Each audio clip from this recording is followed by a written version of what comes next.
Thank you so much. They're close to it, right? Thank you so much for coming to this session. I know that Laura is in the other room, so then you come here because you're indeed interested in what we're going to talk about.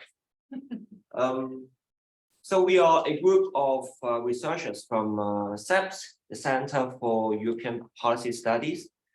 So today, we would like to talk about our findings from our research in the new governance during the pandemic.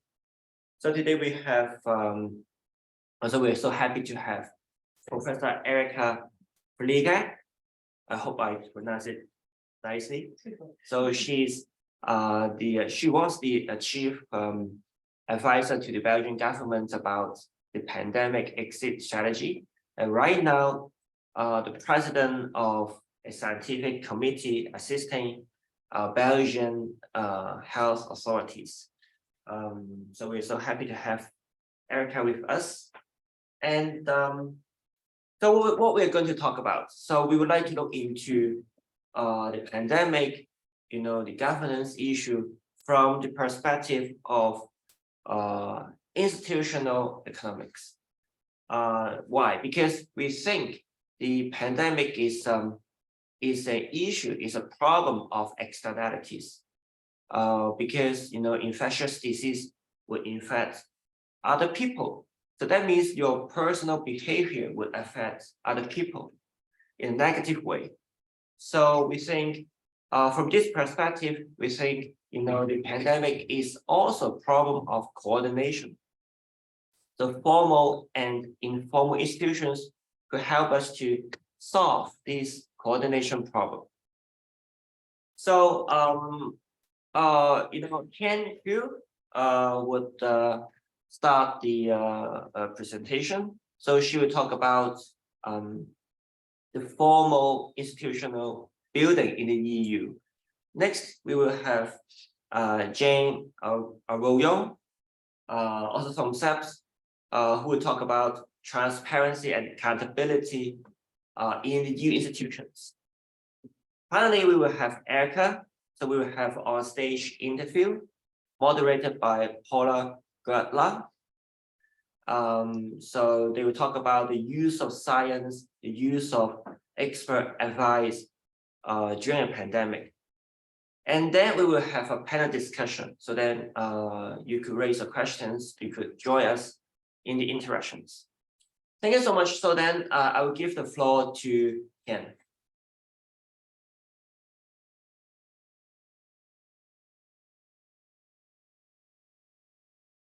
Thank you, Tim, for setting this background for my session. So my name is Chen Hu. I'm the researcher at the Center for European Policy Study. So as Tim mentioned, we're going to start first with looking a bit into the EU's governance of the health crisis from an institution perspective.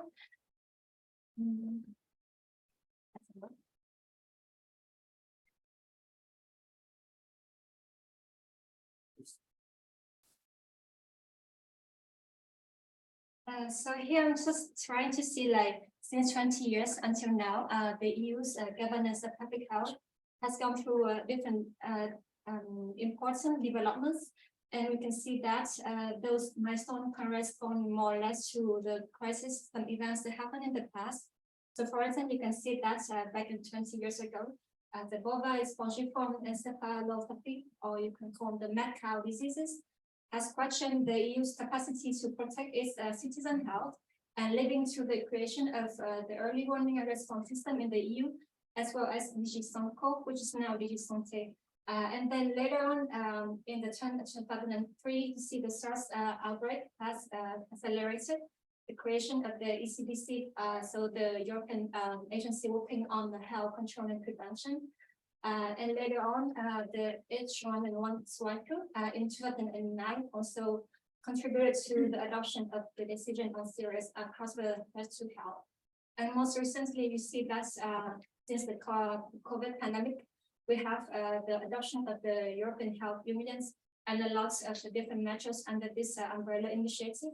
For instance, the creation of the HERA, so the authority working on health agency, emergency preparedness and response, but also stronger mandates for the ECDC and the EMA. So EMA is the agency working on medicines. And most recently, we also have the adoption of the regulation on serious cross-border rescue health. So we can see that the EU's governance is actually a body on institutions that go through health crisis. So how does it look like today? So to all of these developments, we have this kind of simplified version of what is the EU's governance of public health. So you can see the three big groups of actors in this governance. We have the green one, the blue one, and the yellow ones. So the green one are the EU institutions. They comprise of the Commission, the Parliament, and the Council. And you see on the very left side, we have HERA, which is most recently established. This is the former institutions of the EU working on coordinating different initiatives. And then we have the blue groups of actors. So they are the agency that have the scientific expertise, but also providing direct support and advice to the EU institutions.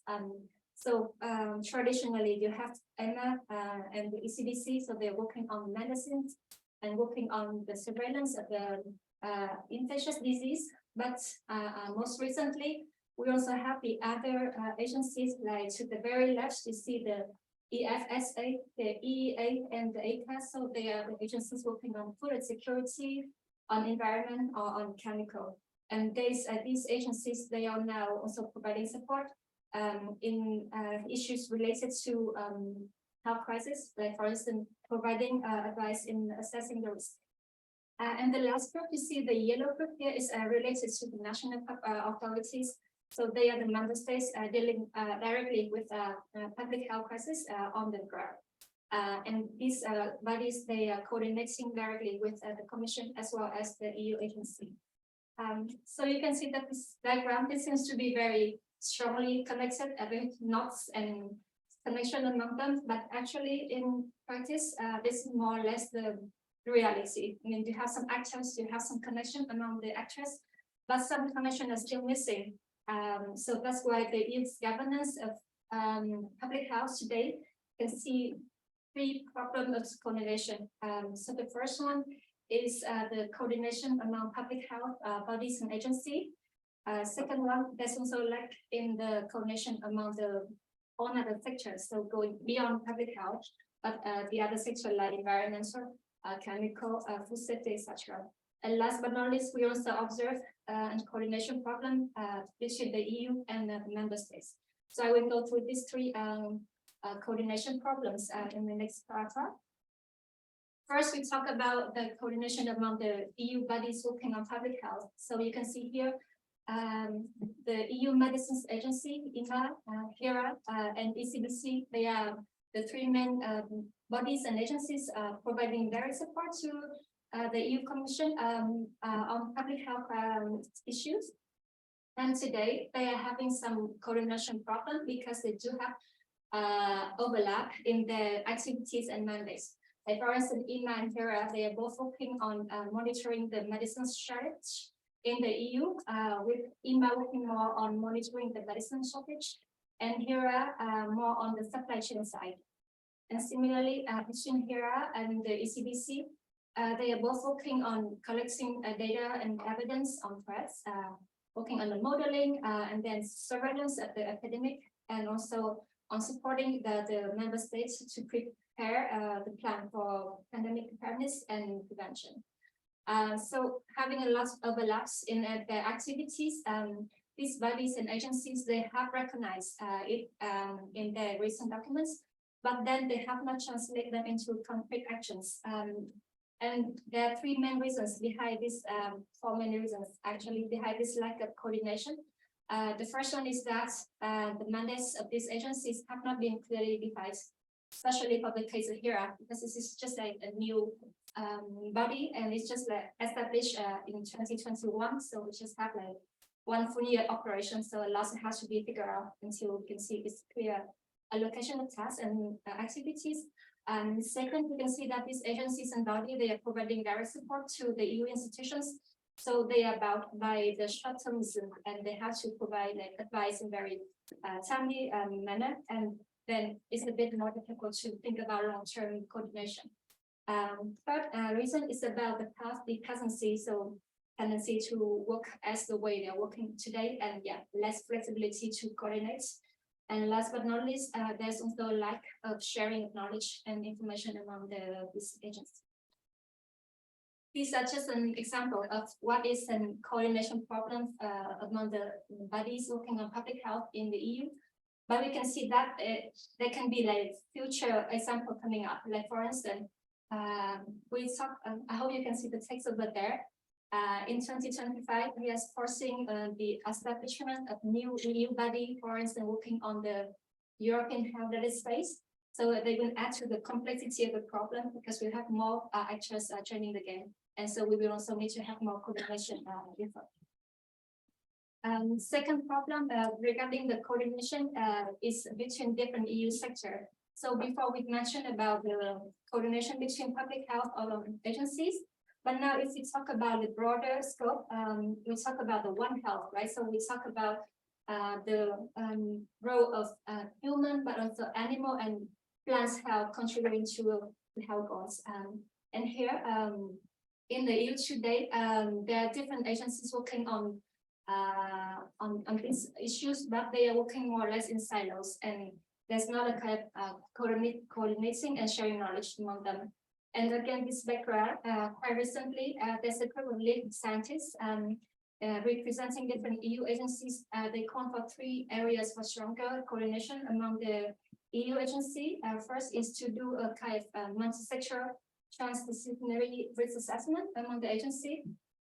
Second is to build a crisis management plan together. And then last but not least, to develop a platform for sharing knowledge and information. But then One Health, again, this is more about the biological factors of health. And we also talk about social factors. And from that, we move to the second and broader principle. We talk about health in all policies. So this is an approach that on relevant sectors, so beyond animal health, beyond plants health, but also, for instance, trade, education, innovation, research and innovation, etc. They also contribute to health goals. And the EU has recognized the importance of having this health in on principle since years ago. I think in 2006, they have already recognized the health in on principle in their treaty. But until now, it has not yet been translated into impactful intervention.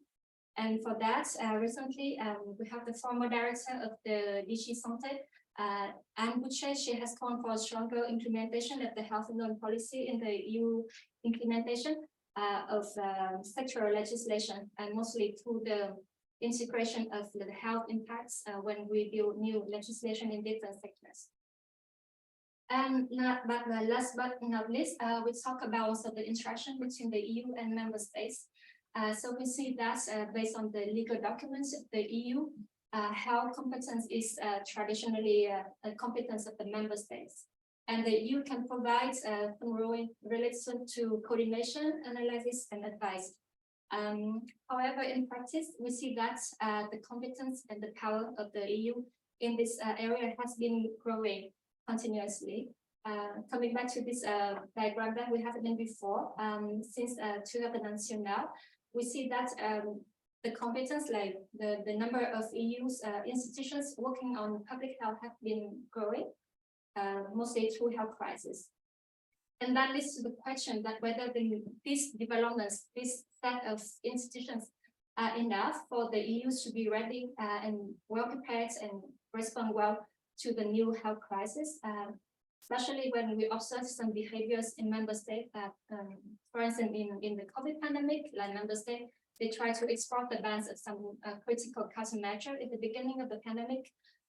So there are questions whether the new introduced measures would be enough to avoid those kind of behavior. And against this background, recently we have a proposal from the Conference of the Future of Europe. So this is a citizens-led initiative on different policy for the EU. they have been calling for a new revision of the EU treaties to provide more competence for the EU in the public health, and mostly to have the EU having more competence in investing directly in the health system across member states. And the goal of this revision, or the goal of having more competence for the EU, is to ensure that the EU will taking care of ensuring the equality in access to health across member states.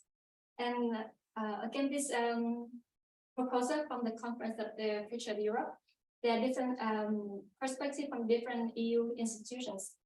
So for instance, the Parliament, they are more or less for this proposal, and they have adopted as a resolution say that the revision of the treaty might be necessary. However, the European Council, they are against this idea, saying that the current legal provision under the treaty is already sufficient to ensure the EU's competence to implement different initiatives. And then the European Commission took more or less a more precautious perspective, was saying that the treaty that we have today might be enough, but there are still many untapped potentials that can help the EU to gain more competence in public health. And member states themselves are divided into two groups. So one group, they are again rather supporting the idea of having more health competence for the EU through the revision of the treaty. And then the second group, they are against this proposal. So in the nutshell, we have six discussion points throughout the institutions of the EU's governance of public health. First is that it is a mechanism that evolved through health crisis, and it's still evolving. We see since the pandemic, but then post-COVID, we see that this organization that they use is still evolving. We see that second, there are more institutions, more actors joining the mechanism, making it more complex and requiring more coordination. Third point is also a point for reflection, whether we need to have to change from a more reactive to a more proactive way of managing health crisis. As we see in the past, we say before that the EU's governance of health crisis is more like a retroactive way. It is always in the aftermath of a health crisis, but do we need to change the way we work now? Shall we emphasize and invest more on preparedness? And then the fourth point is that the coordination has to go from One Health to Health Known, and eventually to Health for All, meaning that we have to ensure the equality of healthcare for everybody. Fifth point is that in all the cases, whether the EU needs a treaty revision or not, we still need to see it playing a bigger role in managing the public health across member states. And last but not least, I haven't discussed in this discussion yet, but besides former institutions, we do have to take into account the involvement of the other group of stakeholders. For instance, the citizens, scientific community, or the private sector into the governance of the EU's governance of health crisis. So for this, I would like to give the floor now to Jane, who will talk about the transparency issue.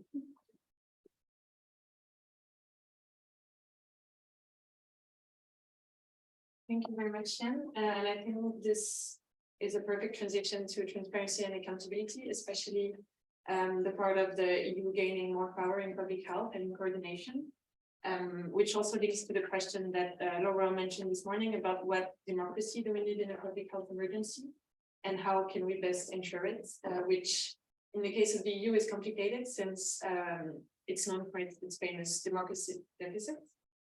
And we'll look into this today. But first, about the importance of transparency and accountability, I think we all know why this is important for decision making, but to set a bit the framework, if we think about open government, which has been a lot theorized by the OECD as a culture of governance that promotes the principle of transparency, integrity, accountability, but also stakeholder participation in support and lead of democracy, but also of a more inclusive growth. meaning that this is also a governance approach that is meant to incorporate everyone, vulnerable groups, in the response to the pandemic. And this is important in a conceptualization of public entities working to achieve their intended outcomes, but also to make sure that this is done in the public interest at all times, and that we don't lose sight of this approach. So this is, we talked a lot about trust already. I will just mention it as a way to explain why this is important, but this would allow more public oversight. This would allow more explanation of the decisions that are made by policymakers. And whereas this is an important approach at all time in EU governance, this becomes even more relevant in emergency and crisis, where EU policymakers are forced to make decisions quickly to react to something that impacts the whole continent, and which can lead to disinformation and infodemics, as we saw. And indeed, in emergency, we have seen during the pandemic how infodemics can have direct impact on health outcomes and can lead to an inefficient allocation of resources, but also to different kind of hesitancy or non-compliance to the different countermeasures. And in the end, it's also, as event in itself, a way to ensure that decisions are made in a democratic way, and that involves all citizens. And what happened in the EU during the pandemic is not as good as we could have thought in terms of transparency and accountability. There's been a lot of discussion regarding transparency, especially, and here I will talk about the case of vaccines procurement, which is something that we have worked at SEPS quite intensively over the past years in Periscope, but also in other projects. So the Commission started this centralized procurement process for all member states in July 2020. And along the whole way of this process, there's been different controversies. First one regarding vaccine development, there's been a lot of money. So by the end of 2021, it was already 2.55 billion spent on vaccine development to de-risk the investments in the different vaccines. Yet pharmaceutical companies have been reluctant to provide details about the breakdown of this funds. So exactly how much the details of these resources have not been made public, and also the cost sharing between the companies and the Commission is also subject to a lack of transparency. Throughout the negotiation process, there's also been a lot of complaints, both from European institutions, bodies, but also from civil society organization, that it was made in secrecy. So even members of the parliament had to request constantly to have access to more information. Also, some member states representatives that we interviewed were complaining that since they were not in the negotiating team, where only 6 member states were present, they couldn't gain real-time access to information. And for the public, this was made even worse, because when the contracts were finally published, here an example on the left, also the redaction was quite intense and was not always, let's say, openly justified, which led to, as I said, some concerns, but also some investigations from the European Public Prosecutor Office, also from several inquiries from the European Ombudsman, and from a resolution from the European Parliament calling for more transparency in every steps of the vaccine procurement process. Regarding accountability, well, it also remains low. First, Etienne has described this governance framework. This has been even more problematic, or in a way that the European Commission has been taking the lead on this. And of course, this is where the democratic deficit from the EU comes from, is that we were non-elected policymakers, which was, so some checks and balance have been implemented, first with retrospectively with the setup of a special committee in the European Parliament, the COVID committee, which was set up to look into this response and to learn lessons for the future. And so it was set up in March 2022, and it has commissioned many reports to understand what had happened and learn the lessons. But yet there's been also a lot of hearings with policymakers, but also with companies, and the committee doesn't have any formal rights to compel witnesses to come in front of the committee. Also, there's been, for instance, Pfizer CEO who sent other people instead of him. which members of parliament have been complaining repeatedly, but this is also for European policymakers. Ursula von der Leyen they were maybe going to also make her come because of the text messages, which is something that I didn't mention in the previous slides, but there was also this transparency concern over private text messages, exchanges between the president of the commission and the CEO of Biden, which also added to concerns. And since there hasn't been a response, this fueled this concern over the months. Finally, the European Ombudsman about this specific affair of the text message has concluded a case of maladministration. Yet again, there has not been a lot of reply from authorities about this. So the latest stage with this is the New York Times pressing charges against the Commission, but no real response from policymakers. And though we can be not surprised that there's less accountability at the EU level, contrasting with member states. For instance, Denmark, there was the Minister for Food Agriculture resigned after having made the decision of exterminating all minks of the country because of the fear of a new variant. And when it was acknowledged that this lacked a legal order, he was set to resign. In France, there's also been at least a proof of the public looking for popular control, with the health minister also going through a lot of, she was even sued at some point before the French Supreme Court halted the investigation.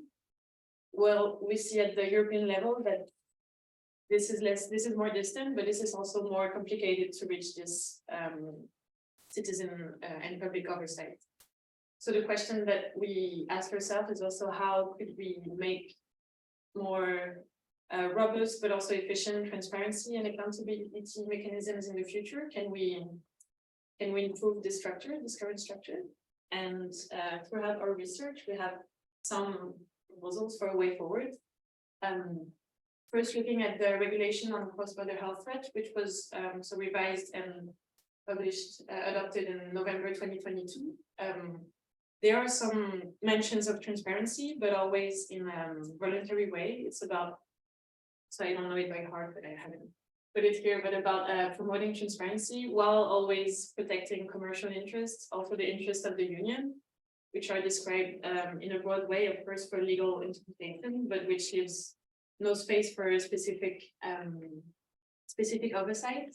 It also said that transparency should be encouraged in terms of liabilities and indemnifications, also regarding the delivery schedule of medical countermeasures, so for HERA.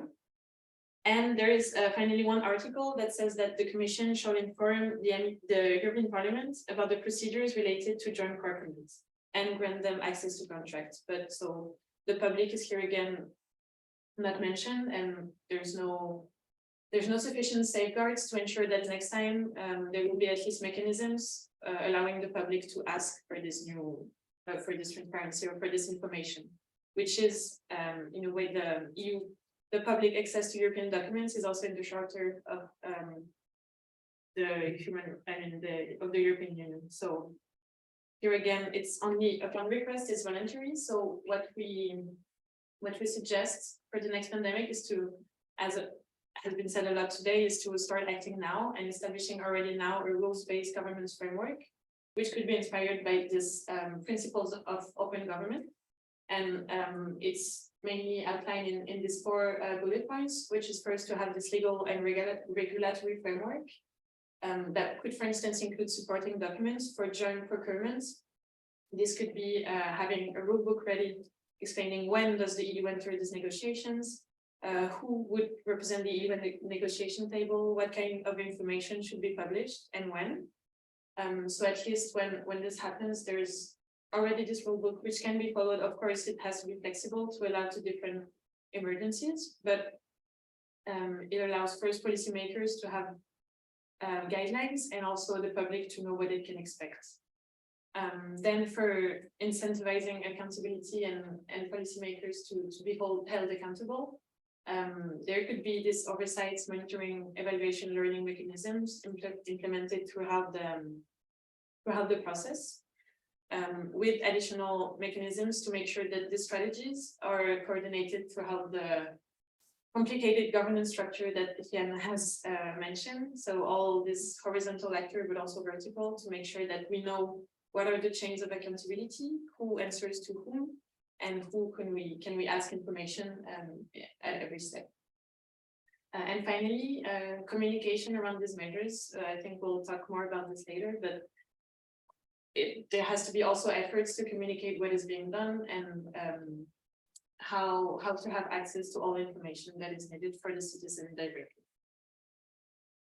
So I think just to conclude, our main message is that during the pandemic, there has been all these concerns, there has been all this lack of transparency, which can be in a way justified by a lack of preparedness, because we know that everyone has been caught by surprise, even though the pandemic could have been more anticipated.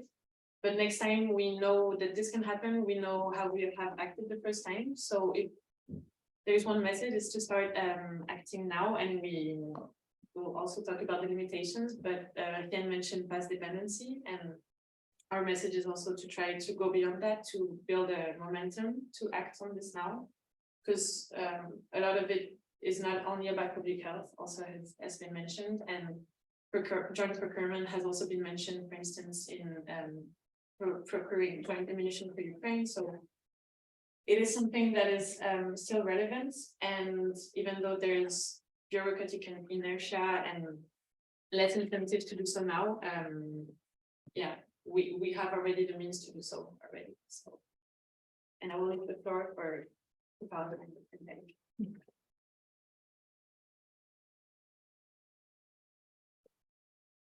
Let's have Paula and Erica to come to the stage. Today we talk about the use of science in Belgium and also in the EU.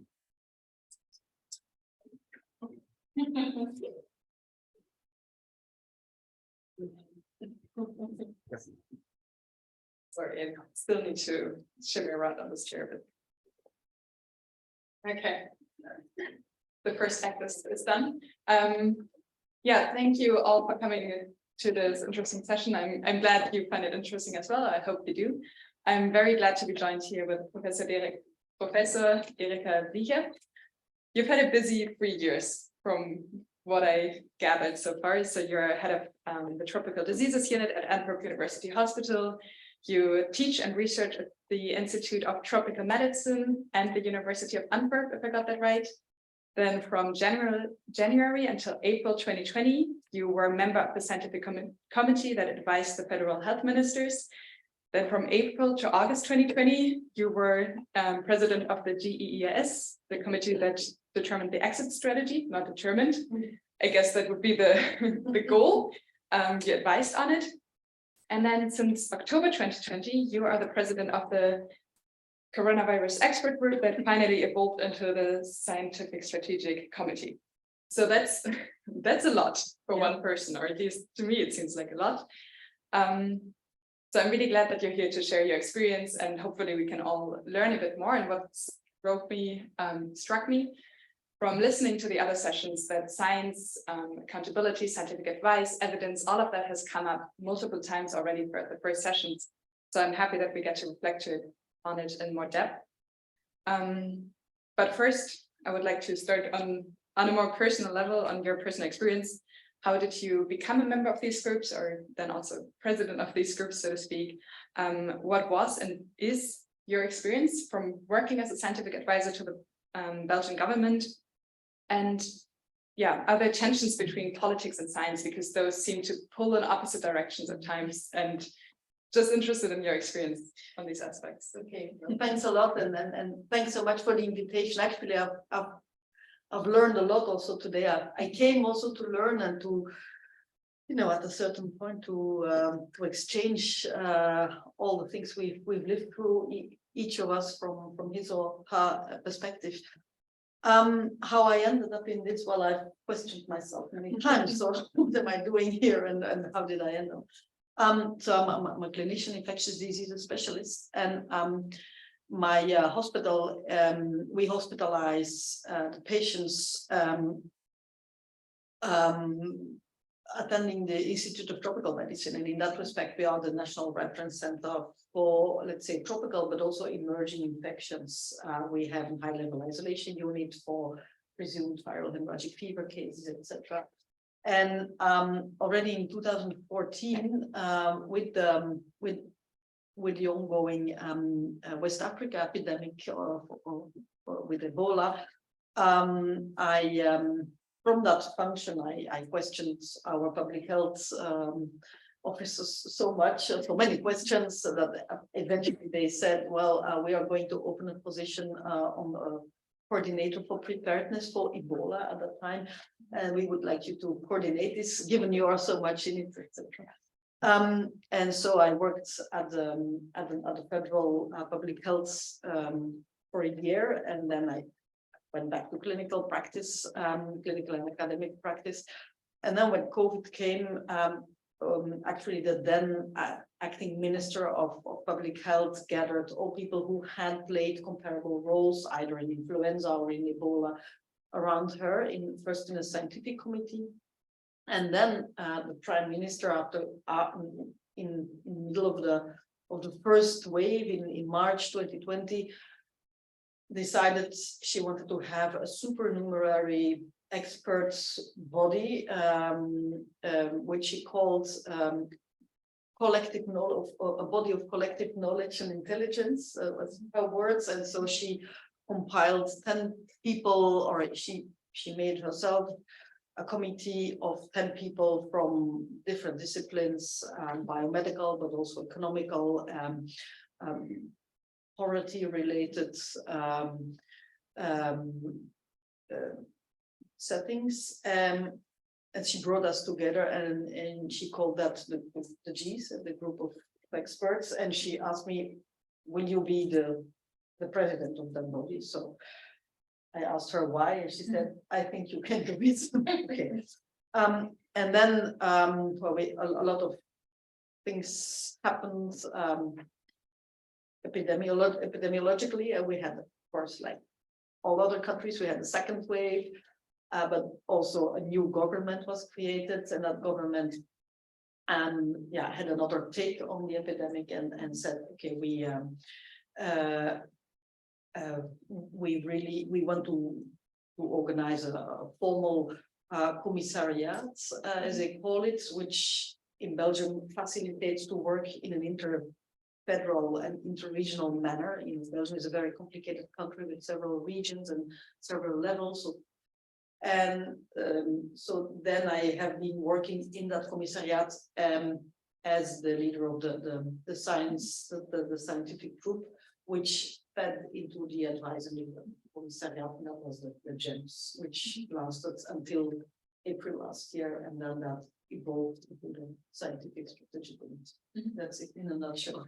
I feel like this is already a great example of how complex these scientific advisory structures are, how much they also change, because you mentioned just now that with the new government, and they had a different view on the pandemic, and that also changed again how scientific advice was organized and structured. So yeah, coming back to the second half of the question again, how did politics and science, how was this interaction, and what were maybe challenges and expectations? Well, of course, it's a no-brainer. It's a difficult marriage, science and politics, because I mean, and of course, I think the majority of people in the room are scientists, so it might be very easy to say, yeah, of course, I mean, politicians are such and such, but I mean, politics is a very different branch of sports, and with different rules, and with different habits also. For instance, if a scientist, if you say, okay, let's sit around the table and discuss this, what does that mean for you? Then you sit around the table and you discuss something, and maybe that brings on other ideas. When politicians say, let's sit around the table and discuss this, as soon as you leave the table, at least in Belgium, then unless you object loud and clearly, then it seems you agree with everything that comes out of that room. So there's a lot of behavior which is very different, and that's something I had to learn the hard way.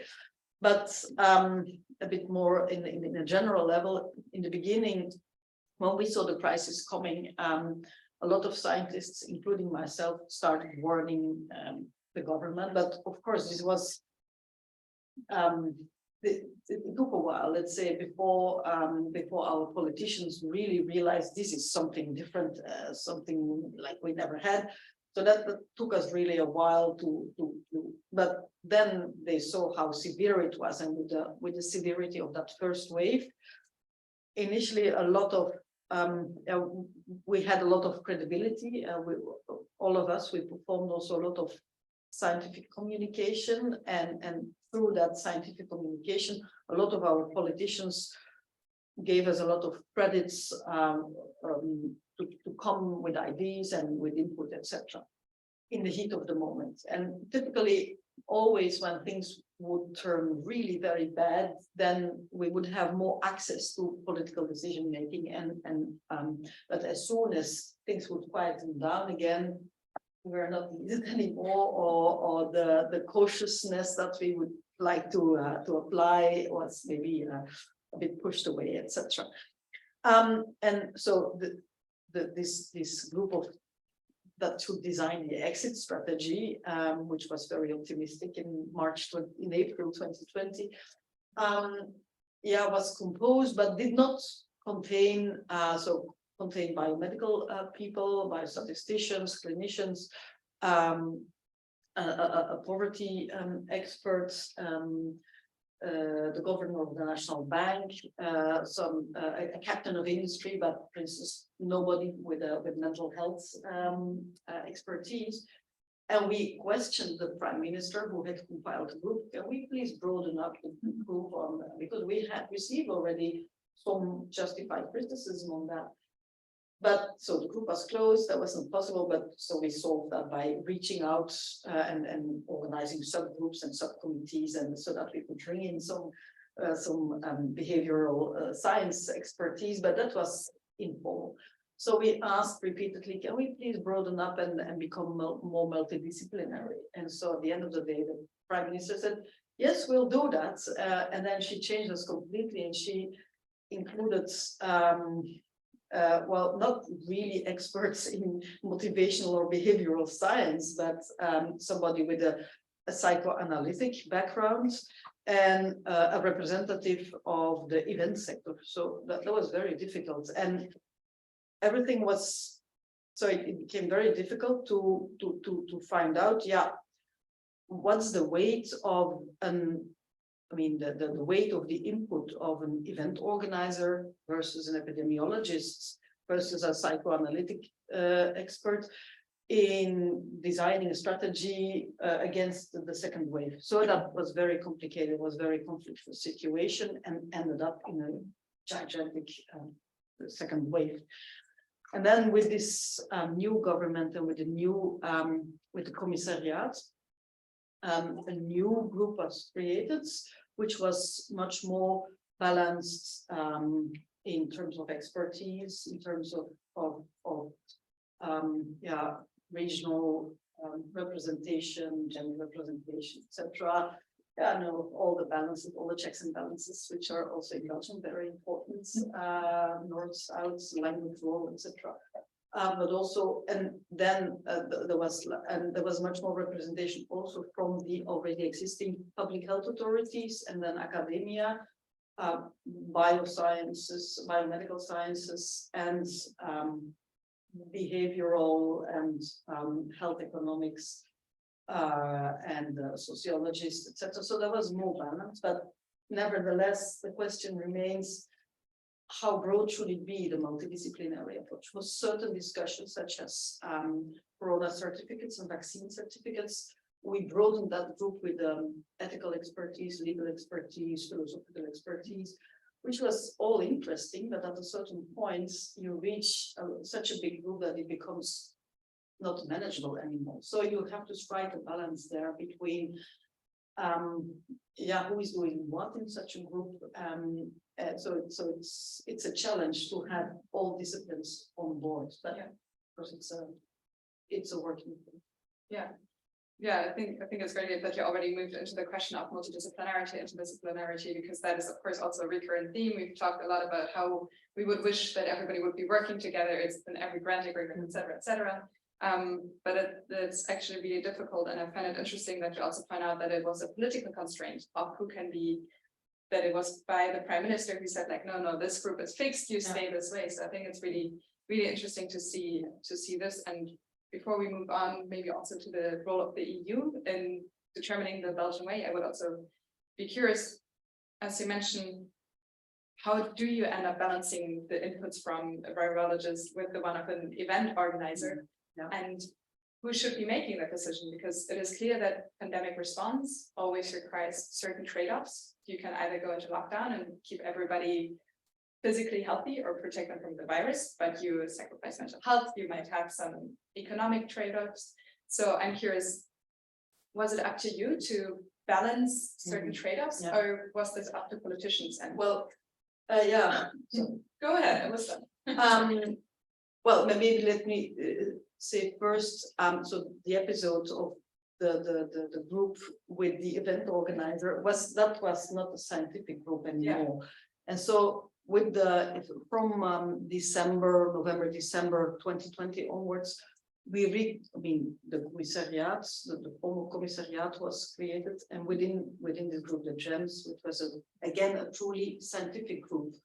And so we said we are delivering scientific advice, and of course it's up to the minister and to the politicians to juxtapose scientific advice to the input from key stakeholders in society, including event organizers. But event organizers are not scientists, so they should not be in a scientific group.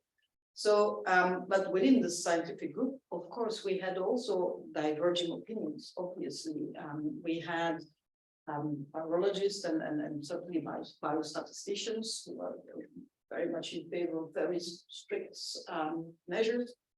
But of course, we had poverty specialists who said that who evoked all the things that have been named here earlier, also in other sessions, in terms of access to healthcare and literacy and vulnerability, etc. And then you had pediatricians who were really very concerned about the impact on children, both medical but also mental health, and especially around schools, wearing masks by children and schools opening or not opening schools. These are really very tough decision points and discussion points. And so we had several rounds, and we knew that it was in our favor to try and come with as much as possible anonymous or majority advice, because if you have advice A and B, let's say, then you know that your advice is not going to be taken on. So it's, if you want to have an impact with your advice, you need to bring out a strong advice. And so we always had rounds and rounds of discussions and tried to go for consensus. We only had once, and that was in December 2021, the full Delta wave.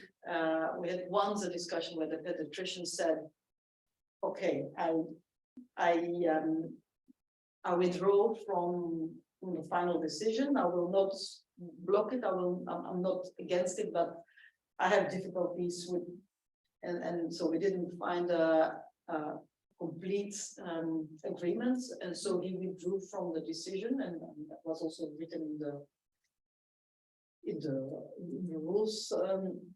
Now that was a possibility, but and so he said, I want to withhold myself from.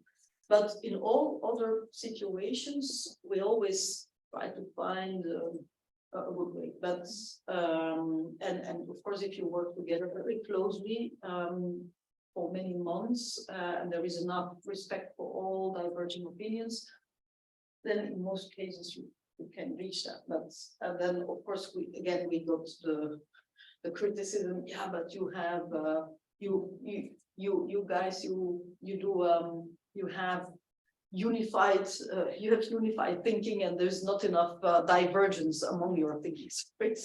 It's difficult because of course at the end of the day, in a crisis you need to reach also someone. You need to come up with an advice. If you're eternally divided, then but that's a challenge, and certainly in the most sensitive topics such as children and schools, that was really tough. But having said that, we only brought out, let's say, scientific, evidence-based, as much as possible, advice, and then, as soon as the advice was with politicians, of course, they discussed our advice and confronted it with, let's say, the child protection officer and organizers of education, etc. So discussions were there at several levels. Yeah, great, thank you. There are so many things in there that I would love to unravel, for example, also how science is supposed to work ideally and how it has to work within crisis times, which compromises need to happen. And maybe that's something that we can dig into in the Q&A later as well. Also, the transparency, as you mentioned, like if the theoretician remove their position or their vote from one decision, and that's for later though, because I also wanted to hear more about the relationship with the EU within the Belgian strategy. We've seen the graph that showed the simplified EU health agency landscape, which Jen had designed on the board. So we were wondering if you could speak about the assistance of the EU in circulating, for example, scientific evidence and resources on the communications of scientific advice, monitoring, and how it has affected the Belgian path throughout the pandemic and out of it slowly. For example, the ECDC was always providing rapid risk assessments, and how did this influence the advice that you were giving, the discussions you had? Well, I must say in the beginning, in the early months, we didn't feel as if we were part of the EU, as if the EU did not exist. That was a very painful experience, and it was already the second time, because in Ebola times, which was for Europe a mini crisis as compared to or a warning of a crisis, but already then there was a lot of chaos and shortage of personal protective equipment and lack of unified procedures, etc. And after Ebola, let's say 2015, 2016, a lot of discussions happened also at EU level, like how can we improve things, how can we unify much more the way how we are working, collaboration, etc. And so projects have come then to collaborate for research and research in epidemics, which is very interesting and highly relevant, but collaboration for clinical care, for a lot of logistic issues such as PPEs, that part never never started. And then in March 2020, the first wave, suddenly, well, we found ourselves in the hospital with no more orders for masks or gowns or whatever coming in, because trucks were blocked in Germany or in France or whatever. So that was extremely painful to see that when you're in deep shits, you're not a union anymore. And I hope really this is going to change, because that was very, very painful to see. And that, I mean, I remember that this happened several times in several different crises. So as a member state, you have to be also with somehow self-sufficient as much as possible. You should not rely completely on the union. But having said that, also in the beginning, in terms of data, epidemiological data, of course, and their ECDC has a very important role and came up with more and more and more data, as long as the more diagnostics, the diagnostic possibilities to generate data also came up. So that was certainly a help. But in terms of measures and trying to, let's say, harmonize measures across member states, again, there was no structure for that. So what did we do? We tried to make connections ad hoc with other advisory groups, with the outbreak management team in the Netherlands, with our French colleagues, with British colleagues, with German. So ad hoc, we we phoned them and said, can we sit together, etc. So very much, you know, do it yourself, but that seemed the only possibility, and everybody was willing to talk, but at the same time, all of us were so much contextualized in our own country contexts and political contexts. So it was and remained very much ad hoc. When it came to having data, real good information, benchmarking data, that would be helpful for us. Like in Portugal, they do it this way, in France that way. What's happening in terms of the epidemic?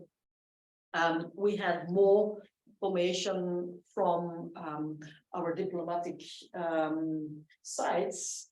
So one of our biostatisticians here at Molenberg, his specialty was getting in touch with all the diplomatic branches in the different member states too, and so he gave us every week a bulletin of what's going on in Europe. So, and this is something, of course, that would have been nice to have much more that kind of granular information by, for instance, ECDC. But having said that, as the epidemic evolved, of course, ECDC came out also with more reports and forecasts, etc. And then when vaccination came, and certainly with all the discussions on the vaccination passport, then of course there was much more Europe. So we've seen things improving, but still I hope that with all that we have learned now, that things will evolve, but not only in terms of data, but also in terms of scientific advice, sharing and having a formal structure for that, but also clinical care and the logistics of clinical care, drugs, protective measures, but also beds and movement of patients, why not? So there's a lot to integrate more. Let's hope that there will be gradual improvements. Yeah, thank you for the extensive answer. I think this again contains a lot to be said.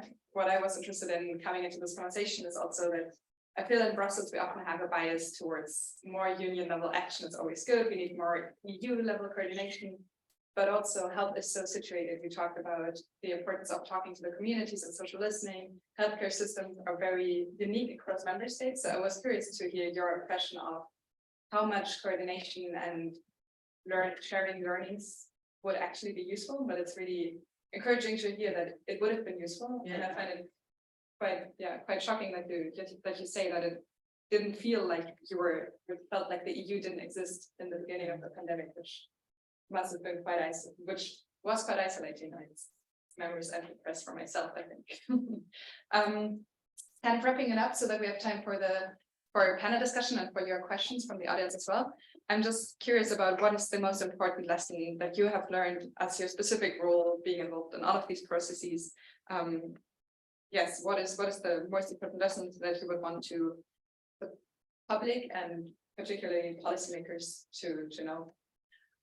Well, this is a difficult one. I know. Because actually I think myself, but many of us, I think we are still digesting and learning from this. I mean, it took us about 3 years, so this strange period, and I think it will take at least that same duration, if not longer, to try and understand what has really happened, what have we done, and what was really good, what was visionary, what was in hindsight not so good. So, but I think for myself, a couple of lessons that I try to draw is, I think, after what happened in terms of epidemics and outbreaks and the pandemic over the past few decades, I think we really have to realize this was not a one-off. This will come back. Maybe not in this way, maybe in another way. We have seen it already with Mpox over the summer, which came from other corners, spreading in other vulnerable kind of group in society. But so we will have to be versatile, but we will have to have that pandemic preparedness mindset. But then what is this? It should not be like a container concept, like One Health, which you mentioned, but which is too often also some kind of container concept, like we do One Health, and what does that really mean? It should not be like we do pandemic preparedness. I think it's like in a hospital, a safety culture or quality culture. We should also have this kind of preparedness culture and and that means that you have to strengthen and improve a lot of things that were already not in good shape before the COVID, such as our youth's mental health, which was already not good, but with such crisis sharpens a lot of things. There's a lot of things we need to do from society. What else did I write down? I think we have to think back, and this kind of meeting is extremely important to try and think in all its nuances and all its aspects of it, and to try and see what can we learn from it. One element which I think in Belgium at least has always remained snowed under and undervalued is communication. We had, there was never really unified countrywide clear and crisp and clear communication, and the web page of the Federal Ministry of Health is still impenetrable, ununderstandable, unnavigatable until today. And I learned last week that they are working on it, and they are suggesting a new website by 2025. And so I think personally that's unacceptable, because I mean, so a web page contains a lot of information. If you want to have all these rules, there's a lot to improve in communication, but also in capturing what is. I mean, not only from top to down, but also from down to top. So a lot of things have been lost in communication, and I think that merits much more attention, both audiovisual communication, written communication, and also pictures and so this I think there is absolutely not enough attention for that, but that is the basis of interventions, is having very good communication. So that's so far I came that far. That's where I came with my considerations. Thank you very much. I think it's a very valuable lesson, and it's also in our title for the session. It is about communication as well. The title is not on the slide, I just realized. Thank you very much for joining us for this discussion today. It was very valuable. I hope it was interesting to you as well. And I will leave the floor now for moderating to Tim and Jane and Kim to join us again. Thank you. We're not done. We're just getting more. So we now invite our speakers to come to the stage, and then we will have a panel discussion. So maybe some of you will have some questions for speakers, but I will give a chance as the chair to ask some questions to our speakers. I would like to ask Hen first. So your discussion about the formal institution is very interesting. I would like to know the position of the private sector in the picture. What do you think the companies or the private sector could contribute to the governance of the EU? Or do you think right now the EU institutions are able to mobilize the private sector for the good of the population? Yeah, thanks, Tim. So actually, the private sector is one important group of stakeholders that I haven't touched upon in my discussion. And usually it's a very controversial discussion, because some people say that, oh, we have to exclude companies completely from this governance. They cannot be in the part of the HERA's governance, for instance, because they will impact the way that the HERA's work for public interest. They say that, companies of private sector, they do have the capacity in terms of funding, innovation, and expertise, also the innovation that public sectors they don't have, and we do need to involve them into the discussion. So my position is that we do need to involve private sector into the governance of health crisis. but in a transparent and accountable way. We see that in the EU today, for instance, there's a new mechanism that is proposed under its new legislation, pharmaceutical legislation, that have to incentivize companies to develop some medicinal products that is of medical needs, but is meets the market failure. So for instance, we talk about new antibiotics. So there's not a lot of commercial interest of investing into these new products.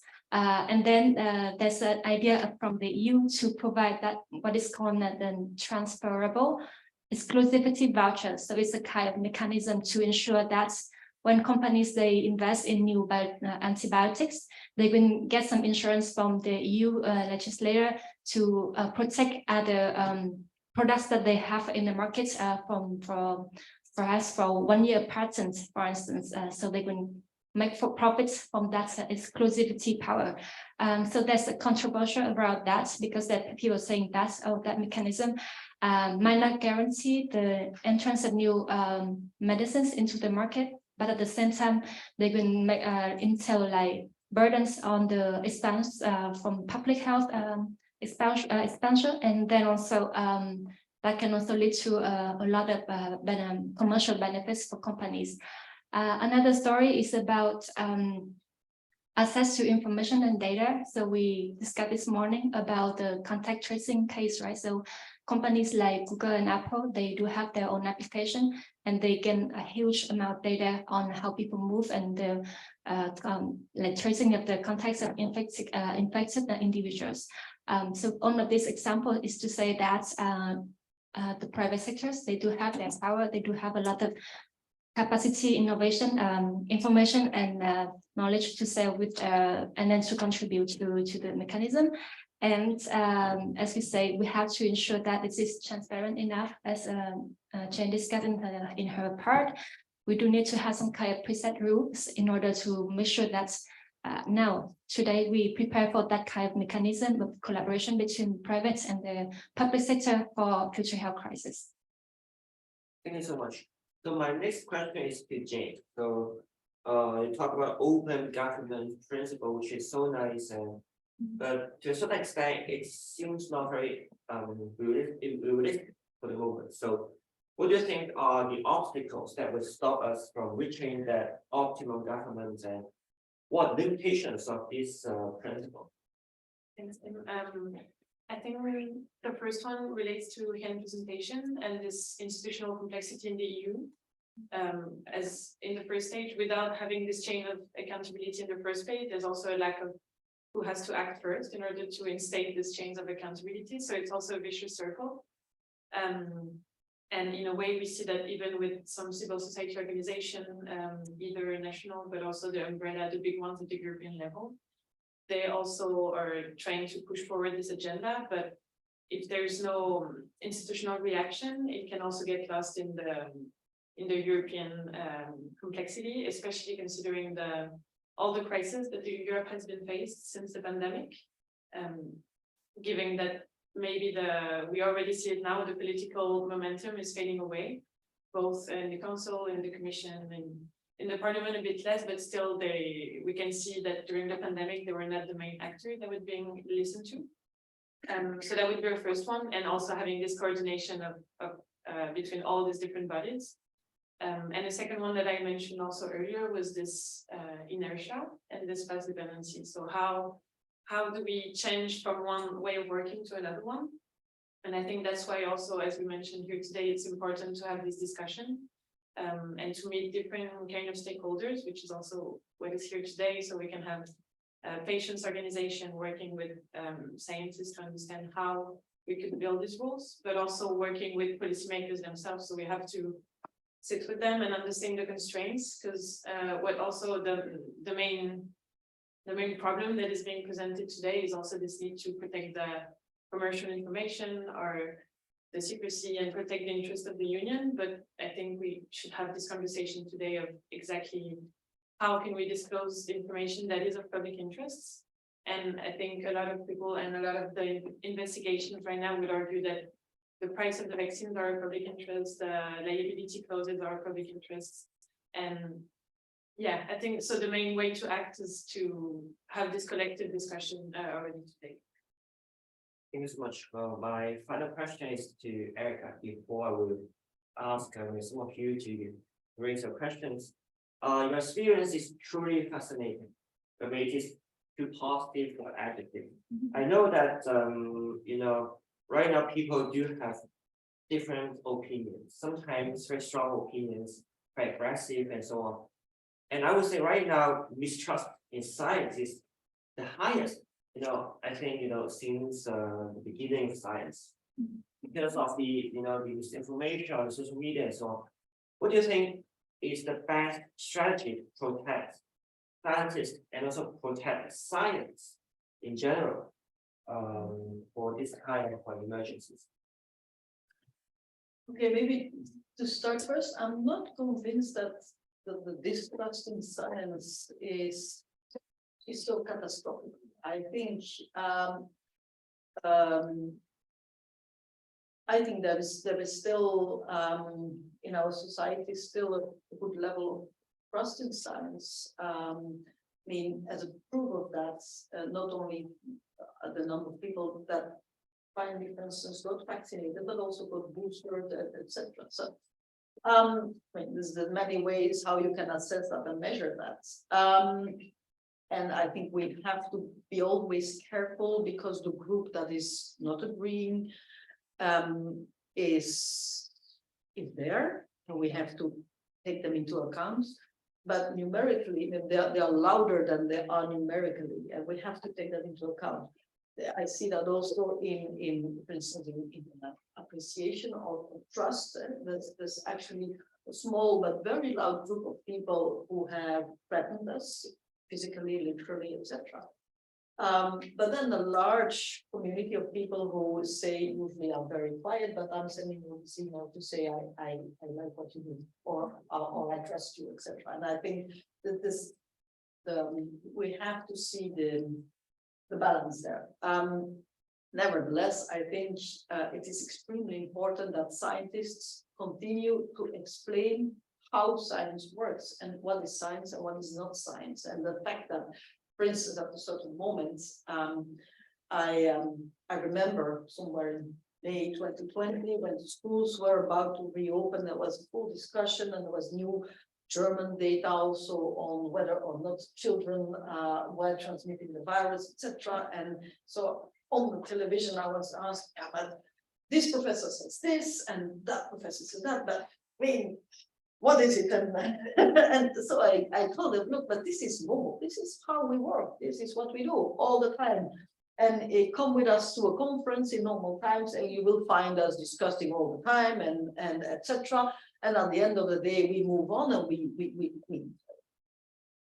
adjust. And so I realized that a lot of people who are not scientifically trained, I mean, for them it is either it is true or it's false, and not anything in between. So we have to explain much better how science, how evidence is being built, and that it is not something that just falls out of heaven, but that it is being built and rebuilt and reshaped. And so that this scientific discussion must take place. Question is, of course, in the middle of a crisis, what's the place and the setting, how you organize your scientific discussion? That's a difficult one, because at the same time in a crisis, you need to go somewhere, and if you continue to quarrel in front of all the media, or quarrel, discuss, let's say, where you have a discussion. I mean, you may have that discussion out in the open, but then it needs to be a very good and well organized and also easy to understand discussion for everybody. Otherwise, people will say, well, they are saying whatever. So I think there's a lot of work in science communication. Again, communication, but science communication, that how expertise is being built up, and that when you publish something and then the next month something else is published which contradicts that, that does not mean that everything is rubbish. That means that you have to think further and think it better. And yeah, that's a long work. And there, I think, yeah, of course, one of the biggest threats to science, but not only to science, also to society, I think, is a lot of fake news, false news that is being spread in social media. Some often on purpose, sometimes also even with certain political or societal reasons behind. That's dangerous because we have to be aware that most of the communication happens there, and most of the consumption of news and content happens there, and not in our journals, etc. Thank you so much. So I'd like to know, anyone of you have any questions for our speakers? Yeah, thanks so much for this interesting discussion and a lot of food for thought. Maybe a question more towards Jane. I found your arguments very convincing, and it's more maybe like two questions. Do you have any like best practice, like real world examples of where all the boxes that you outlined were ticked by a state, like open, transparent and accountable governance in procuring, for example, vaccines? And second one is, I'm let's say a little bit concerned in that maybe we will now enter a process where the EU like overcompensates in transparency and accountability, in the sense that when the next pandemic hits, then everything is super slow, it's a lot of bureaucracy, and we are super late in bringing the vaccine to the people, because you can imagine situation if the EU would have all these rules and would have been super late, and you would now have the discussion like, why was it so late? Other countries were super fast, and we had all these committee meetings that had to sign off the vaccine procurement. So how can we make sure, that's a big question, to hit this like sweet spot between accountability, transparency, and also being fast in delivering vaccines to the people? Yeah, thanks a lot. Yeah, thanks, Mick. I think that's a great question, especially since the EU was praised during this crisis, especially for having been able to act relatively fast. So regarding this, I think there are 2 points. The first one would be, if we have set at least these rules in advance, we can be flexible when we apply them, but at least we don't lose time when we have to start acting. So I think indeed we don't want to make it such a transparent and legally exhausting process that it would hamper the reactivity of the EU, especially in terms of crisis.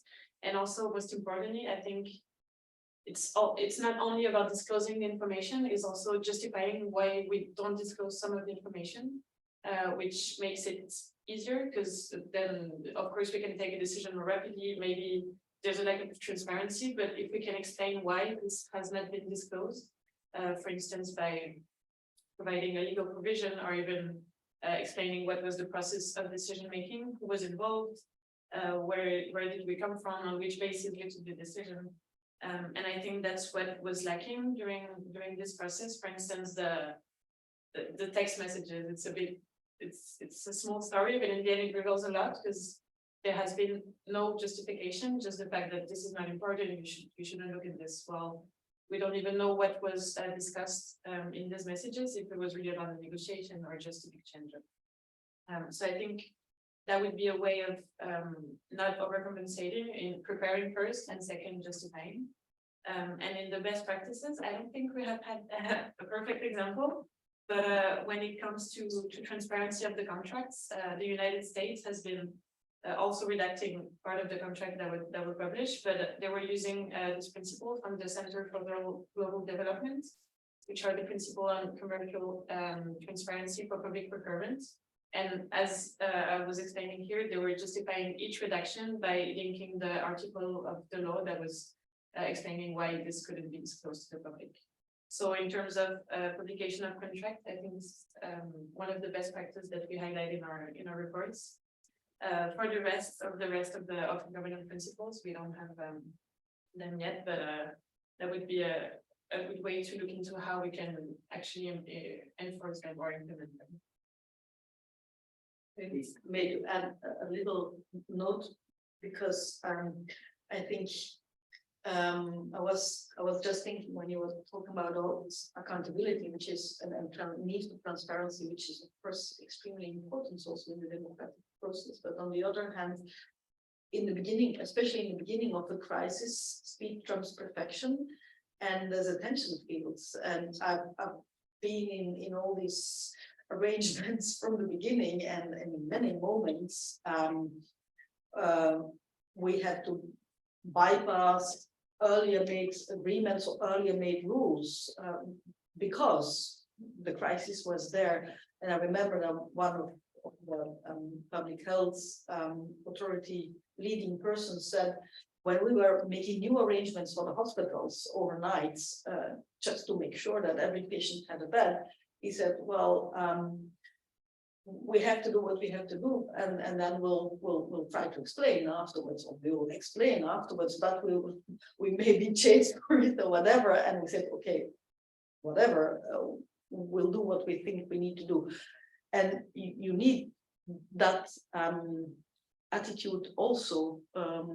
If you continue to have only public servants who go by the rules, then you end up nowhere in a big crisis. That's also a problem. And so it's a big tension field. So you need people who say, okay, I bend the rules, but in a hopefully enlightened way, and will explain and be accountable afterwards, and I'll take the risk. But that's not easy, and also politically, that's not so straightforward, I think. So just one final short question, short answer.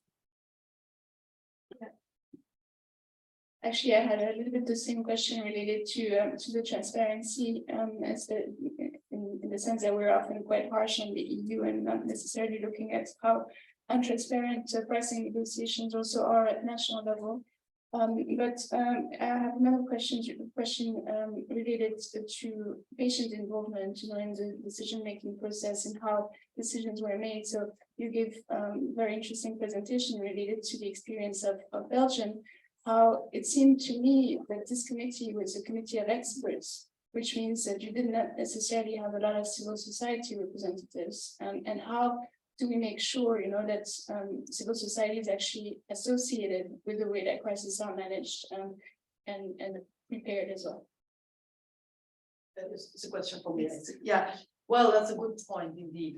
So it was explicitly mainly in the first committee, the committee on the exit strategy, that was there we considered the idea of having indeed population panels, etc. But that would take a lot of time to set that up, and so we needed to come up in a couple of days or even weeks with a plan, and so that idea was abandoned in that early phase. And then we came up with the scientific committee, which was indeed exclusively scientific, and there I think it's a working point that we would need to confront the scientific insights with, let's say, patient views, etc. In certain stages, we have worked with subgroups, with content experts or patient groups. For instance, when it came to vaccination rules, or to we had discussions, for instance, with youth groups, or with elderly groups, or with diabetic patients. So ad hoc that has happened. But I think that is certainly a working point that we need. So representation of civil society that needs to be done, but you need to think that also, you need to think that over how and where you place that. Again, do you include this in your scientific advice, or do you bring out scientific advice, and do you give out an advice from your civil society organizations? These are different ways how you can organize that, but you need to include it in the decision-making process, that's for sure. Thank you so much. Thank you for coming to this session, and big thanks to all students.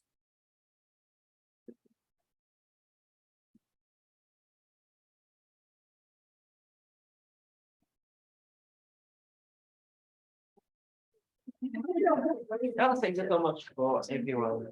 Excellent presentation, interview. No, I did nothing. It could be a robot. I mean, you know. I think the session benefited from your framing, just like having some at the beginning, so that closing it. We had platform and with several To be around, so we actually send you And mentioned that they provided some code of conduct or something like that. I didn't quite catch it, what it is.